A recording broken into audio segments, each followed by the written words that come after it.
Hello दोस्तों, नमस्कार। आप सभी का वे टू BHU चैनल पे एक बार फिर से स्वागत करते हैं। और इस वर्ष 2021 के एग्ज़ाम्स के रिलेटेड जो भी एग्ज़ाम्स होने वाले हैं उसके पेपर्स मैं सॉल्व कराऊंगा। तो अभी जो GDC के पेपर होने वाले हैं, GDC जो यूपी PCS यूपी PCS करवा रही है, GDC के पेपर होने वाले, फॉर्म्स भरवा जा चुका है। अब इसके एग्ज़ाम्स के डेट भी आ जाएंगे बहुत जल्द। तो उसके एग्ज़ाम्स, उसके जो प्रीवियस ईयर के पेपर 2017 में जो एग्ज़ाम हुए हैं उसके पेपर मैं आपके सामने लाया हूँ। ये 2 भागों में होता है। पहला भाग 1 से 30 क्वेश्चन है जो सामान्य अध्ययन, कुछ मैथ्स के क्वेश्चन और कुछ करंट अफेयर्स इसमें मिक्स रहते हैं। दूसरा भाग होता है आपका सब्जेक्ट से रिलेटेड, जिस सब्जेक्ट से आप फॉर्म भरे हैं, जिस सब्जेक्ट आपका रहा है UG PG में, उससे संबंधित है। तो चलिए, ये BEd ग्रुप वाले का है, बट इसमें जो सामान्य अध्ययन का जो भाग 1 का पेपर है वो सबका कॉमन होता है। चलिए देखते हैं क्या क्वेश्चन पूछा है 2017 में। कुछ करंट अफेयर के 8-10 क्वेश्चन हैं जिसे मैं कुछ डिस्कस कर दूंगा और बाकी क्वेश्चंस आप करंट अफेयर पढ़ते रहिएगा ताकि 10 क्वेश्चन जो करंट अफेयर के आ रहे हैं वो आपके हो जाएं। बट आपको इसमें इस पेपर में दिख जाएगा कि किस टाइप का करंट अफेयर भी पूछ रहा है, तो किस लेवल का आपको पूछ रहा है। करंट अफेयर तो बहुत तरह के बनते हैं, लेकिन आपके एग्जाम्स में किस तरह का आएगा। चलिए भाग 1 सामान्य अध्ययन के बारे में देखते हैं। ओपेक के बारे में बोला। ओपेक क्या है? ये ओपेक है पेट्रोलियम निर्यातक company, organisation of petroleum exporting countries के एस्टेब्लिशमेंट के बारे में बोला है। तो इसका एस्टेब्लिशमेंट 1960 में हुआ था। ये वो है, वो उन कंट्रियों का संगठन है जो पेट्रोलियम पदार्थ पूरे विश्व में अपने यहाँ से भेजते हैं या तो निर्यात करते हैं। चलिए, क्योंकि हर जगह पेट्रोलियम पदार्थ है नहीं, तो इसलिए जैसे इंडिया है, पाकिस्तान और आसपास के जो भी जहाँ भी पेट्रोलियम पदार्थ देश में 204 देश हैं, 200 से प्लस देशेज हैं, तो सबके पास पेट्रोलियम पदार्थ रिसोर्सेज है नहीं। तो वहाँ से हम लोग ओपेक कंट्री से मंगाते हैं, जैसे हम ईरान, इराक, सऊदी अरब, इस तरह के जो 3 देश हैं, 3-4 बहुत सारे देश हैं, उनके ग्रुप्स हैं। आप लिस्ट भी चेक कर सकते हैं, उसमें ये मेंशन किया हुआ है। चलिए सेकंड क्वेश्चन की ओर देखते हैं। ये UPSC से रिलेटेड क्वेश्चन है, क्योंकि ये UPSC रिलेटेड है। ये UP PCS उसी का एग्ज़ाम है, उसी से रिलेटेड है। तो इसके बारे में बोला है। क्या बोला है कि संघ लोक सेवा आयोग के अध्यक्ष और सदस्यों की उसके पद को हटाया जा सकता है। पहले तो देखिए कि ये आपको ऑप्शंस देख लेते हैं। 315 जो है ये UPSC के बारे में बोलता है, और स्टेट PCS के बारे में। स्टेट PCS जो प्रदेश में स्टेट PCS का एग्जिस्टिंग के बारे में बताता है, अनुच्छेद 315। अगेन 317 16 के बारे में बता दूँ जी। हाँ, आपको यहाँ ही दिया 300 आर्टिकल 316 300 सदस्यों की नियुक्ति के बारे में बताता है। सदस्यों की नियुक्ति मतलब UPSC के सदस्यों की नियुक्ति के बारे में आर्टिकल 316 में मेंशन है। चलिए एक ऑप्शन है 317 का, इसको भी देखते हैं इसमें क्या बोलता है। इसमें 316 तो 317 आ गया। 317 में क्या होता है? सदस्यों का हटाए जाने का प्रावधान के बारे में बता है 317 में। तो ये आपका 317 ऑप्शन यहाँ सही होगा। चलिए देख लेते हैं ऑप्शन नंबर A और ऑप्शन नंबर C क्या बोल रहा है। ऑप्शन नंबर A जो है वो कहता है कि आयोग का कार्य क्या है, कार्य फंक्शन के बारे में बोलता है। और ये 322 में व्यय, खर्चा के बारे में बोलता है। व्यय, UPSC का व्यय, UPSC के व्यय के बारे में बोलता है। तो ये आपके इस आंसर, इसके जो इस क्वेश्चन का आंसर है आपका 317 होगा। Question number 3। क्वेश्चन नंबर 3 क्या है? भारत के राष्ट्रपति निम्नलिखित में से किसको अपना त्यागपत्र देगा? देखिए, त्यागपत्र किसको देगा? क्वेश्चन बहुत ही अच्छा क्वेश्चन है, सस्पेंस मत करिएगा। राष्ट्रपति बोल रहा है। राष्ट्रपति भारत के उप न्यायाधीश को नहीं देते, लोकसभा अध्यक्ष को नहीं देते, भारत के प्रधानमंत्री को भी नहीं देते। तो देते हैं किसको हैं? भारत के उपराष्ट्रपति को देते हैं। लेकिन इस क्वेश्चन में क्या किया गया है कि आपको थोड़ा सा लंबा ऑप्शन दिया गया है। भारत के उपराष्ट्रपति को तथा लोकसभा के अध्यक्ष को सूचना देगा। देखिए ये बात कहा गया है, सिर्फ उपराष्ट्रपति को यहाँ पूछा है आपका त्याग पत्र के बारे में, उसके आगे क्या करेगा उपराष्ट्रपति इसके बारे में नहीं आपको जानना, उसे नहीं बताना। बट ये क्वेश्चन को थोड़ा सा कॉम्प्लिकेटेड करने के लिए ऐसा किया गया है, क्योंकि आप जब सिर्फ उपराष्ट्रपति नहीं देखेंगे तो कुछ और लगा के चले आएंगे। ये गलती करने का एक तरीका दे दिया है। चलिए देखिए होता क्या है कि जब राष्ट्रपति अपना त्यागपत्र उपराष्ट्रपति को देते हैं तो वो क्या करते हैं, उपराष्ट्रपति जो है राज्यसभा के पदेन सभापति होते हैं, मतलब सभापति होते हैं राज्यसभा के।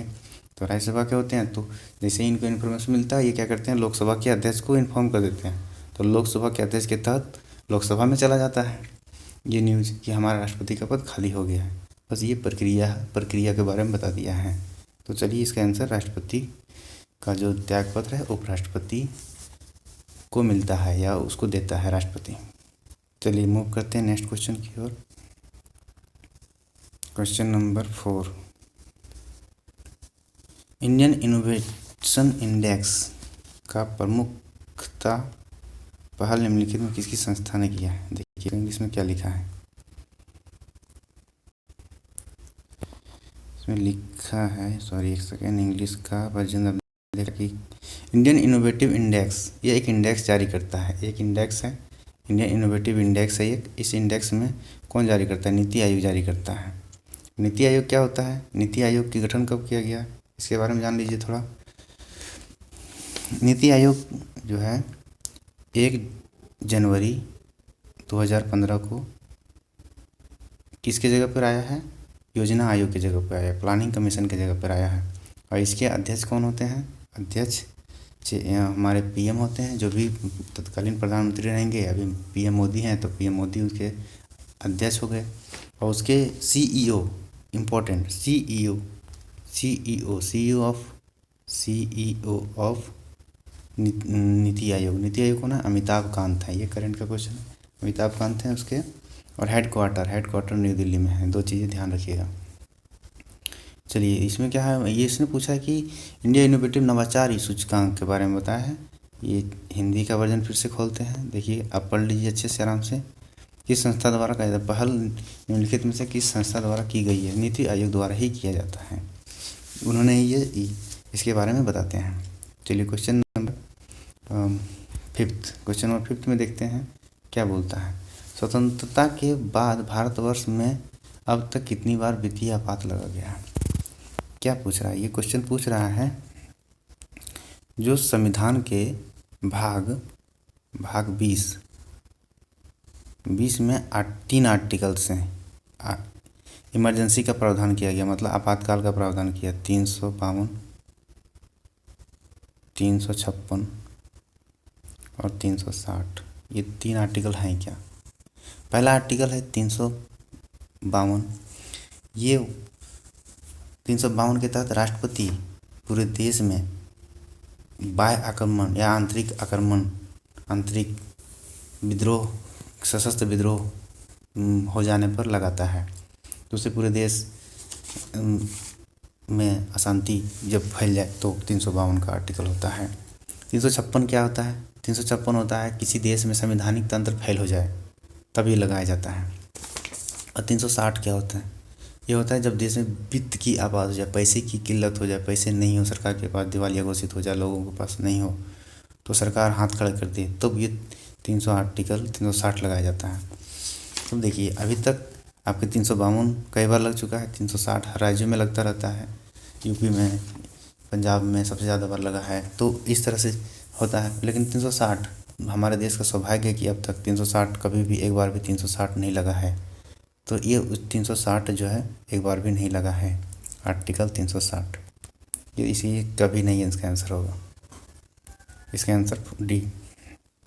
चलिए एक क्वेश्चन मैथ का बेसिक क्वेश्चन है, वह सारणी जो अंकों को या उनकी होने की बारंबारता को दर्शाता है। जैसे देखिए इसका एग्जांपल्स मैं बताता हूँ। मान लीजिए कि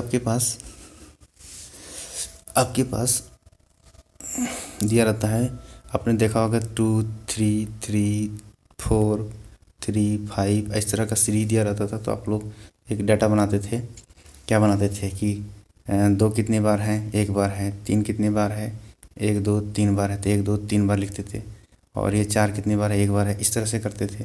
तो मान लीजिए फिर इसको 4 का फिर से 4 करते हैं, 2 बार करते हैं।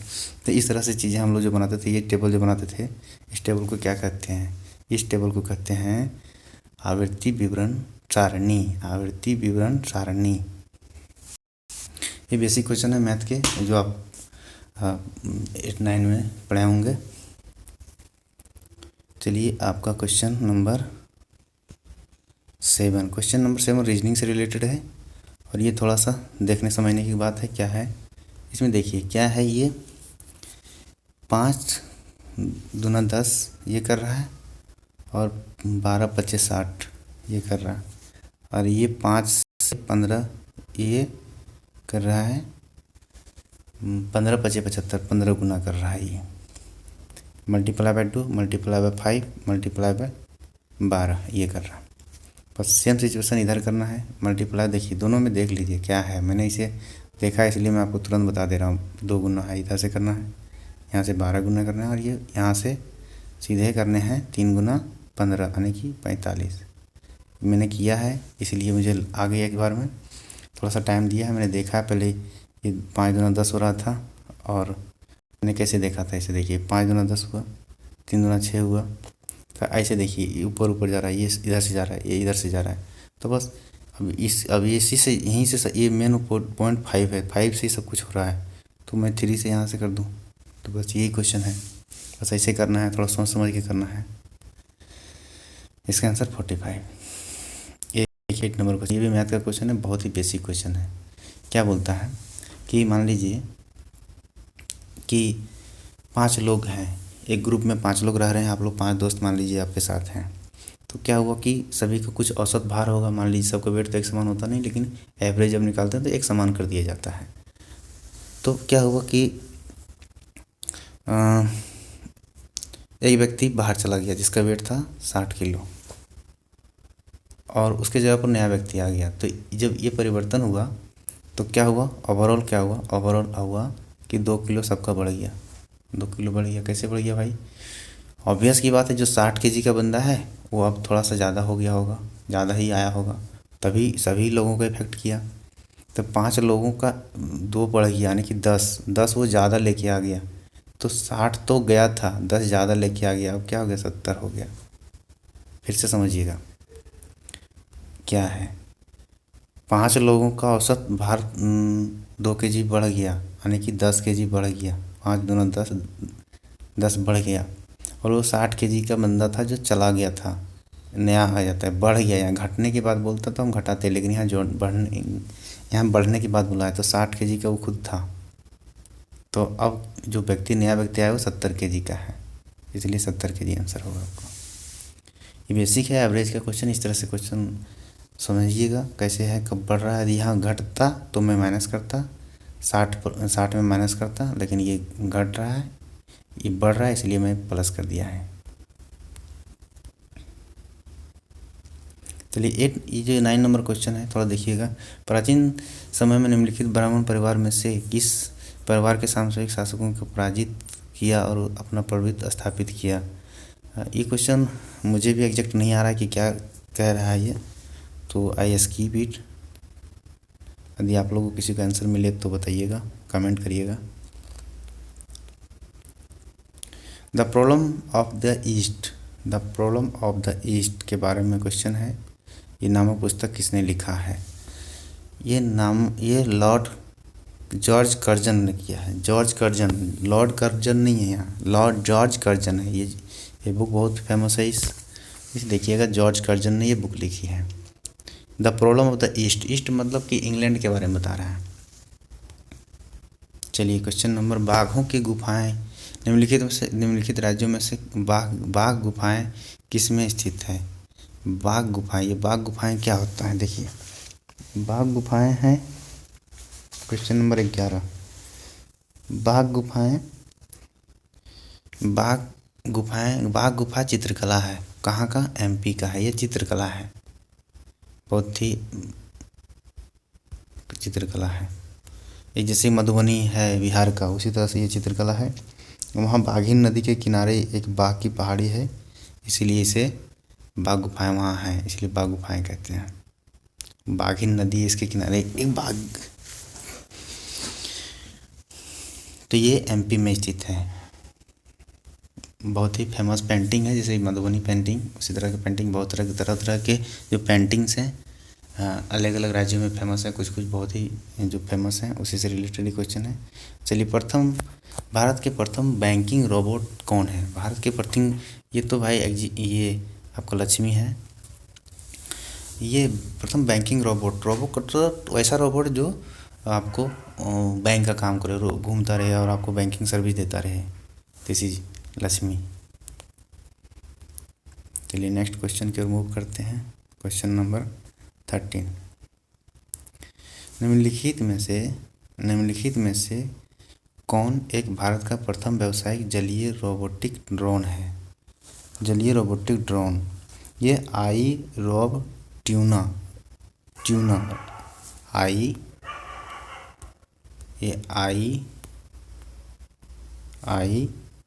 रोब ट्यूना, ये राइव ट्यूना जो ऑप्शन नंबर सी है ये होगा। ये व्यावसायिक जलीय रोबोटिक ड्रोन की बात कर रहा है। ड्रोन कैमरा आपने देखे होंगे, बहुत ही फेमस है ड्रोन। वो आपके पास हाथ में रिमोट होता है और आपको वो बहुत ऊंचा तक जाके फ़ोटोज वगैरह खींचता रहता है, जिससे स्टेडियम्स वगैरह में होता है। आजकल बड़े बड़े सेमिनार मेला में या इस तरह में उस तरह का यूज़ किया जा रहा है। मिलिट्री एक्सरसाइज में भी ड्रोन कैमरा का यूज़ किया जाता है, छुपे हुए आतंकवादियों को देखने के लिए। चलिए देखते हैं क्वेश्चन नंबर नेक्स्ट 13 के बाद 14।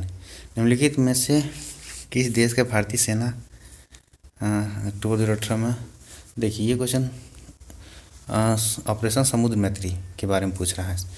ये ऑपरेशन समुद्र मैत्री जो है, जैसे ये होता है युद्ध अभ्यास, सैन्य अभ्यास होते हैं, सैन्य अभ्यास, दो देशों के बीच सैन्य अभ्यास होते हैं, इसी के बारे में बोल रहा है।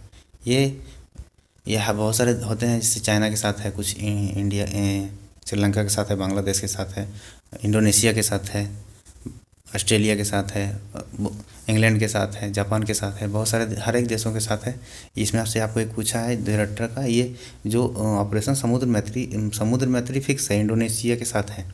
बट इसमें क्या है कि ये हर साल अलग अलग जगहों पे होता है, कभी अंडमान में हो जाता है, कभी इंडोनेशिया में होता है, कभी इंडिया में, कभी इंडोनेशिया में।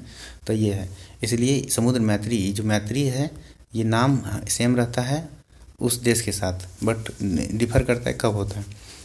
जिस तरह से हैंड इन हैंड चाइना के साथ है, और इस तरह से मैं आपको नेक्स्ट वीडियोज में सिर्फ कुछ करंट के क्वेश्चन करा दूंगा जो आपके एग्जाम के लिए अच्छे होंगे। चलिए, प्रयागराज कुंभ 2019 से संबंधित क्वेश्चन आपने, ये भी करंट के क्वेश्चन है। इस तरह से कुल 7-8 क्वेश्चन करंट के हैं जो मैं आपको सिर्फ दिखा दे रहा हूँ। ये पुराने क्वेश्चन है जो पूछने का कोई संभावना नहीं है, तो इसे कराने से कोई फ़ायदा है नहीं। ये 2019 का क्वेश्चन है। बांग्लादेश की प्रधानमंत्री कितनी बार के लिए बनी, कितनी बार थी, चौथी बार, तीसरी बार, ये बताना है। प्रधानमंत्री ने नरेंद्र मोदी देश पूर्व प्रधानमंत्री स्वर्गीय श्री अटल बिहारी वाजपेयी की स्मृति में एक सिक्का जारी किया, वो कितने का है वो पूछा है। उसके बाद ये जम्मू कश्मीर से रिलेटेड 2018 का क्वेश्चन है। करंट अफेयर के क्वेश्चन है, देख लीजिए 7-8 क्वेश्चन करंट अफेयर की इसमें पूछे हैं आपको। हाँ, ये क्वेश्चन है, ये भी करंट का है, 19 नंबर 20 नंबर करंट के हैं। इसका PDF आपको मिल जाएगा और आप देख लीजिएगा इससे क्या करंट पूछ रहा है, उससे संबंधित कुछ PDF पढ़ लीजिएगा। अब ये 20 नंबर भी करंट है। अब आते हैं 22 पे। 21 में क्या था, 21 भी करंट है। 22 में देखिए, एसिटिक एसिड या मैचिंग करना है, दो सूचियों को मिलाना है। एसिटिक एसिड तो क्या बोलते हैं, एसिटिक एसिड को सिरका बोलते हैं, और आपको पता है लैक्टिक एसिड जो होता है हम लोग को दूध में पाया जाता है, और सिट्रिक एसिड जो है आपका नींबू में पाया जाता है। तो ब्यूट्रिक अम्ल ऑटोमेटिक मक्खन में चला जाएगा। तो आपको इसमें से एलिमिनेशन है, 2-3 नदी आते हो तो आप कर लेंगे, लेकिन इसमें जो ऑप्शन दिया था वो AB दिया था, AB बहुत नज़दीकी ऑप्शन दिया था। तो आपको आना ही चाहिए था। ये तो ऑप्शन सेम कर दिया था, बट इसमें से सी और डी में कन्फ्यूजन कर दिया था, इसलिए कम से कम एटलीस्ट 4 में 3 आने चाहिए। तो कॉमन नेम और कॉमन नेम, ये जो है कौन सा आम्ल किस में पाया जाता है, कौन सा फलों में क्या पाया जाता है, ये सब पढ़ लेना है आपको। बायोलॉजी से कुछ बेसिक क्वेश्चन पढ़ने चाहिए, जैसे टमाटर टमाटर क्या है, फल है या फिर सब्जी है, इस तरह की चीज़ें आता है। फूल है, फल है, इस तरह।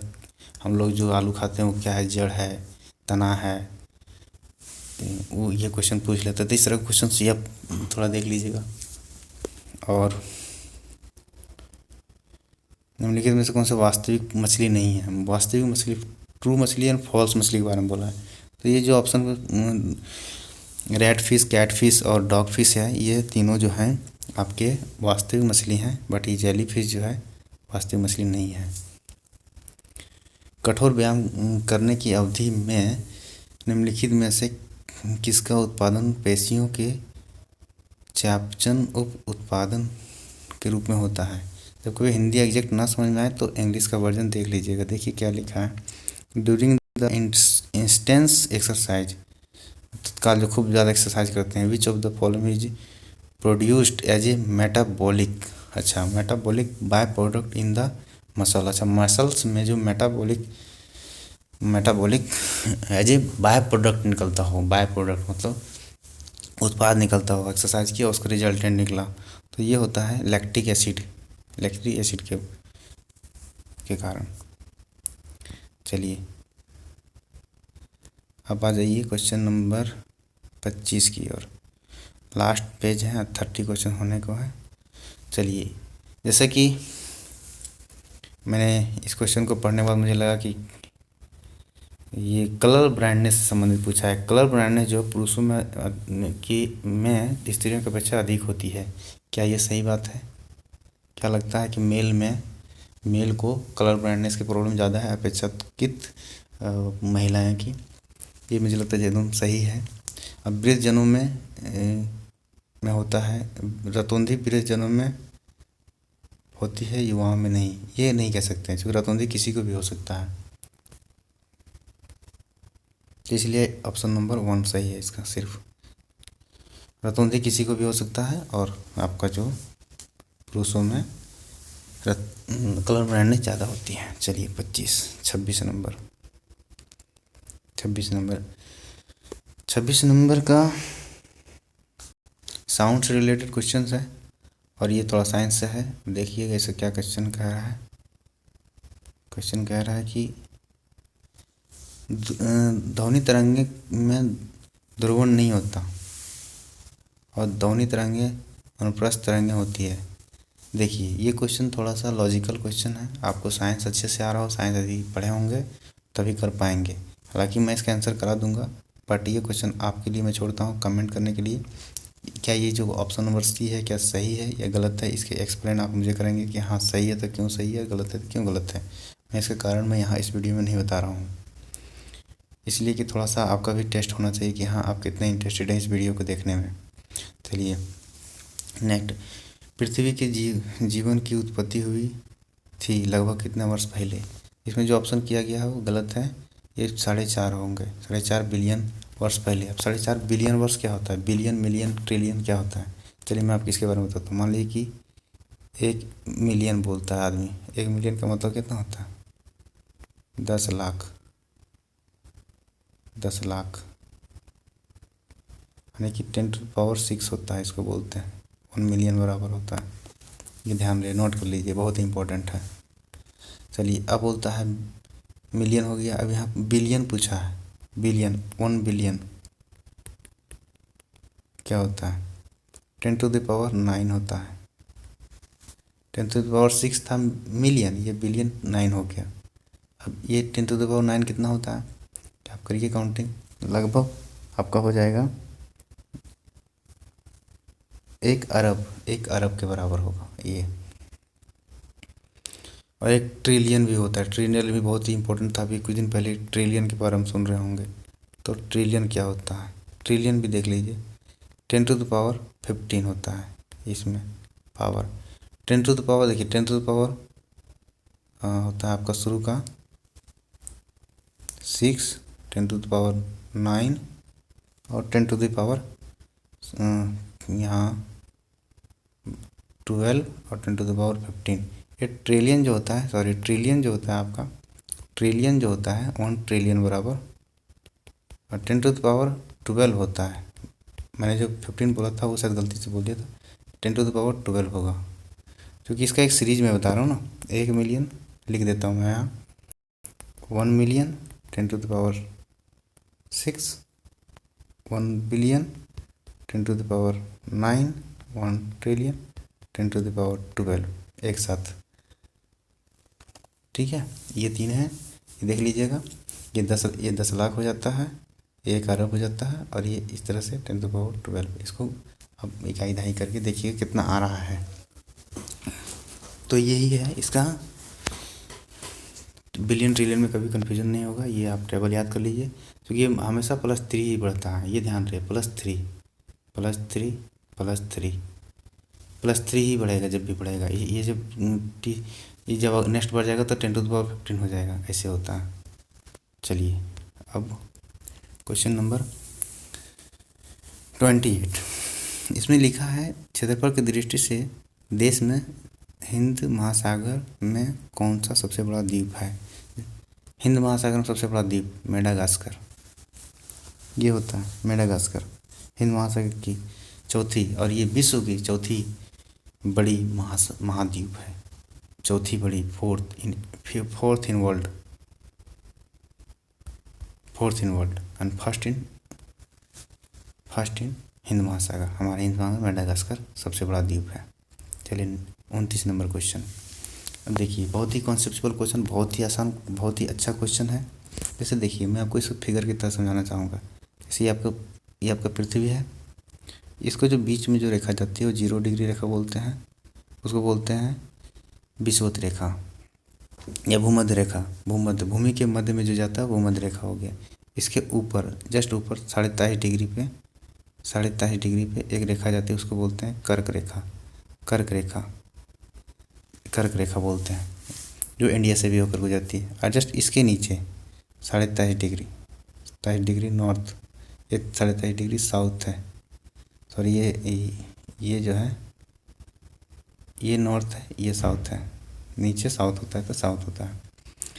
तो अब इसमें देखिएगा, नीचे साउथ है, आपको फिर से बनाता हूँ। ये जो है आपका नीचे 23 डिग्री था नॉर्थ, फिर से गलती लिखा गया, साउथ हो गया, 23 डिग्री नॉर्थ। ठीक है, तो ये बोलता है, ये जो है, हम इन तीनों को एक नदी है हमेशा काटती है। देखिए, लिम्पोपो नदी जो है यहाँ काटती है, लिम्पोपो नदी नीचे के रेखा को क्या बोलते हैं, इस रेखा को बोलते हैं मकर रेखा। ये है आपका विषुवत रेखा, और ये है आपका कर्क रेखा है। अब ये लिम्पोपो नदी विषुवत रेखा को, सॉरी ये नीचे सबसे नीचे है मकर रेखा को काटती है। कौन नदी?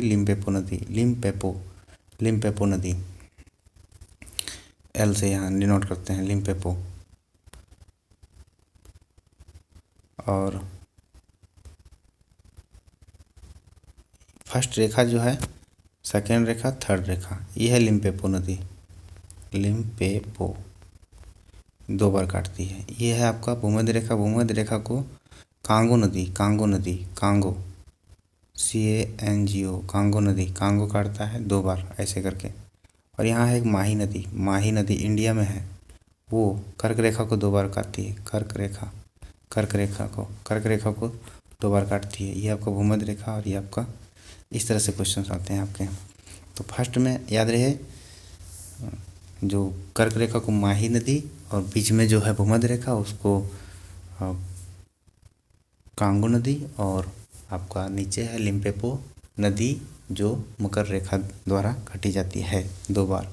ये तीनों क्वेश्चन हैं। क्वेश्चन नंबर लास्ट, नॉट लेस्ट, ये क्वेश्चन है, निम्नलिखित में से भारतीय सुदूर संवेदन संस्थान IIRS निम्नलिखित में से किस शहर में अवस्थित है? IIRS जो है देहरादून में अवस्थित है। IIRS का फुल फॉर्म क्या है देख लीजिए, आप ऊपर में लिखा होगा इसमें आपका, इसमें आप इंग्लिश वर्जन में लिखा होगा क्या होता है ये आपका